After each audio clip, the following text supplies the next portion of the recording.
Brain freeze. Okay, well, what is brain freeze? And first of all, I had a question about brain freeze.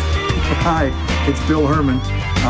It's a creative license. Thanks again for being a part of my little show. Do me a favor and like and follow and all the things that you can do. In fact, tell a bunch of people about it. If you subscribe to the show, the more subscribers I have on the page, the more chances are I'm going to be able to do something extraordinary and continue doing this show that many of you have told me that you like. So thank you. Thanks to my sponsors, of course, Electro Voice, DJ Event Planner, Disc Jockey News, The Entertainment Experience, and of course, Promo Only, the greatest music subscription company on the planet. I use them, you should use them. So the question was about brain freeze, and of course it came from one of the people who watch my show, and it is Kevin Porter in North Carolina, and he asked, how do you handle brain freeze at an event? Well, first of all, brain freeze makes me think about 7-Eleven and getting a Slurpee, right? Drinking drinking one of those things so fast, or eating ice cream so fast that, yeah. So how do you get past that? Well, you just put your tongue on the top of your mouth and hold it there, or you take your thumb, put it right here on the top of your mouth till the brain freeze goes away. But what he's really talking about, really, is what happens if you lock up. Okay, you take the mic, you step out, and you lock up. You forget what you were going to say. You forget where you were going to do. You forget the name of the bride and the groom, or the best man, or the parents of the bride. It happens, okay? So most of avoiding brain freeze, as he called it, or the lockup, is to be prepared, okay? You want to write this stuff down. You want to keep it close to you. You want to rehearse what you're going to say. You want to say their names over and over.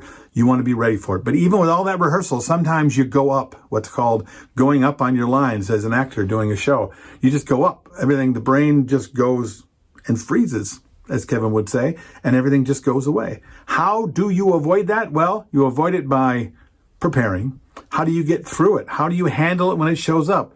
Well, first of all, you can't make it terrifyingly bad. There's nothing bad about just all of a sudden forgetting, okay? Because the answers are near you. You did bring it. The information is written down. What you're about to do will come back. And it's natural to have something happen like that and then deal with it. People do it all the time. If you never look like you screw up, then you might look a little too rehearsed, that's debatable anyway. But there's something.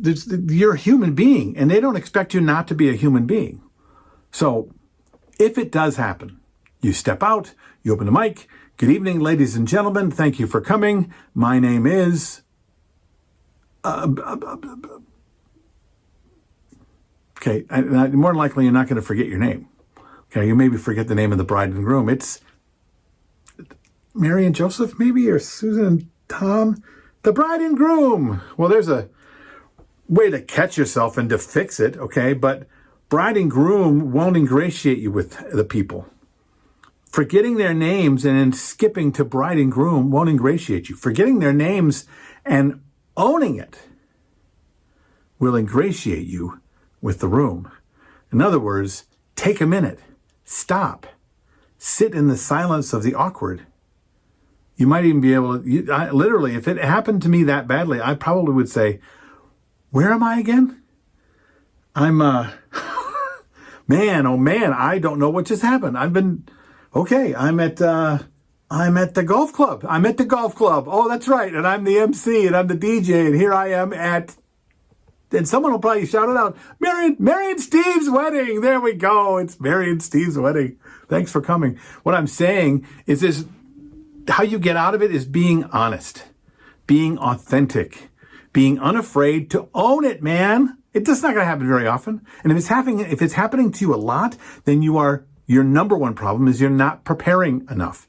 You're not writing down the name enough. You're not saying their name 15, 16, 17 times before any of the guests get there. You're not practicing, rehearsing, and memorizing. You're not doing what you need to do. I still, for it comes to the couple and the people I'm working with, I write their names either on my hand or on a little piece of paper that I cup in my hand that I keep at my side. So if all of a sudden I go, Mary and John, because, hey, it happens, okay? Don't beat yourself up. It doesn't make you look unprofessional. It makes you looking unprofessional if you don't at least acknowledge the fact that you're a human being. That's my take on it. What do you think? You want to tell me more? You want to tell me I'm full of it and this is the wrong approach? I'd love to hear it from you, but I don't think so. This is Bill. This is Creative License, and I'll see you next week.